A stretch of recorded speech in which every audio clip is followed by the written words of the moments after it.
Hello, my name is Mary Corrigan and I'm here to talk to you today about candidiasis and how it can possibly affect people suffering with alopecia. So first of all, what is candidiasis?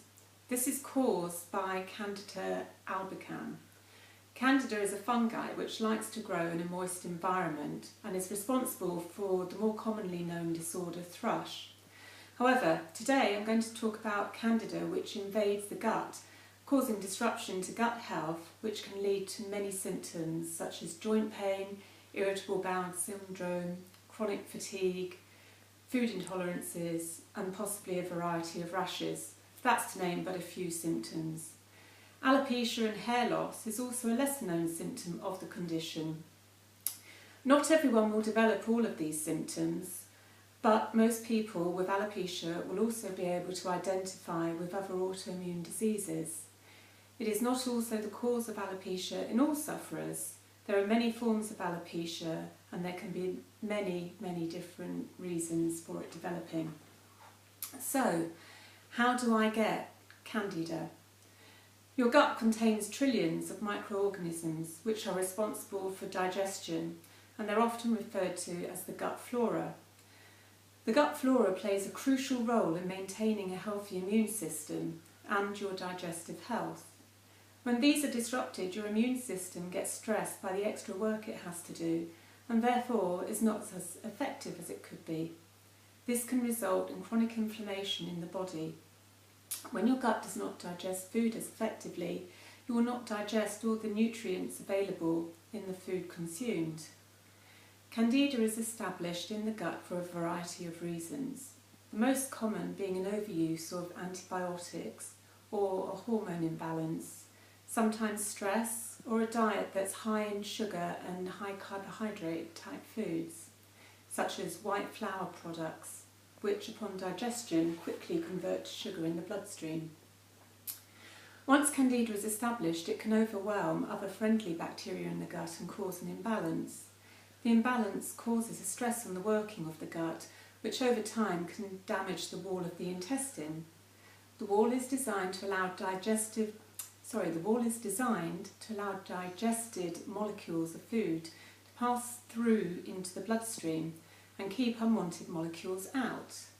When the wall is stressed and not functioning properly, Candida can pass across the wall into the bloodstream and travel around the body. This is called leaky gut.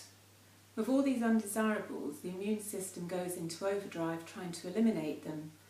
Like anything, the immune system is unable to maintain an optimum level of effectiveness and over time will potentially result in the symptoms mentioned, including alopecia.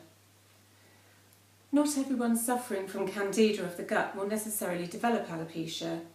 Of those that do, it can vary from a few small patches known as alopecia areata to a total loss of hair on the head, alopecia totalis, or loss of hair all over the head and body, alopecia universalis.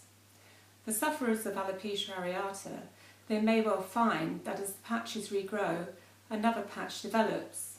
It's as though the body is unable to establish and maintain a full head of hair, but it continues to try.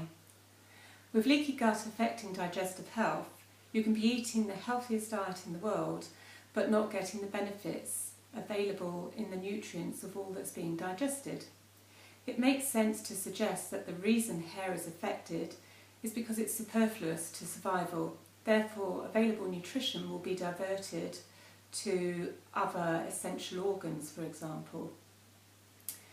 I first started questioning gut health in my own circumstances, as despite consuming an iron-rich diet and taking iron tablets, a blood test showed that my ferritin levels, which are your iron stores, had hardly increased after 3 months. Something had to be wrong with the absorption of food in my gut. So, can you get rid of Candida of the gut? Simple answer is yes, but it does require some willpower. Candida is a living fungi which feeds on sugar. Therefore, to kill it off, all you need to do is starve it out of your system. This can take anything from a few weeks to 3 months. Besides obvious sugar in your diet, you also have to avoid all white grain-based foods such as white bread, white rice, white pasta, as well as fermented foods which contain vinegar. So many of the salad dressings that you may use would have to go. There are also vegetables high in sugar, which would include potatoes, sweet corn, carrots, parsnips, swede, etc. And most fruit is excluded too. However, you are permitted to eat fresh apple on a daily basis and a few fresh or frozen berries, as the sugar level is affected by the enzyme in them and they don't convert to a high sugar level when they are digested. Alcohol, fruit juices, fizzy drinks, basically all have to go.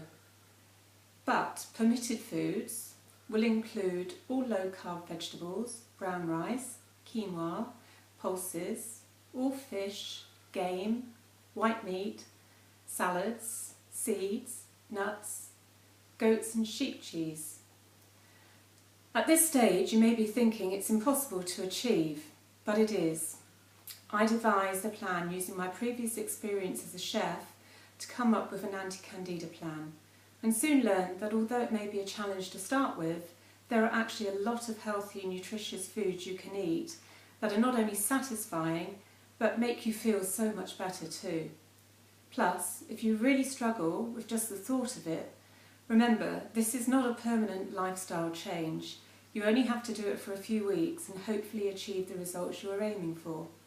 However, it's also worth remembering that if you usually consume a lot of junk food and highly refined foods, it would be wise to cut back on this, as this could possibly be responsible for the candida in the first place.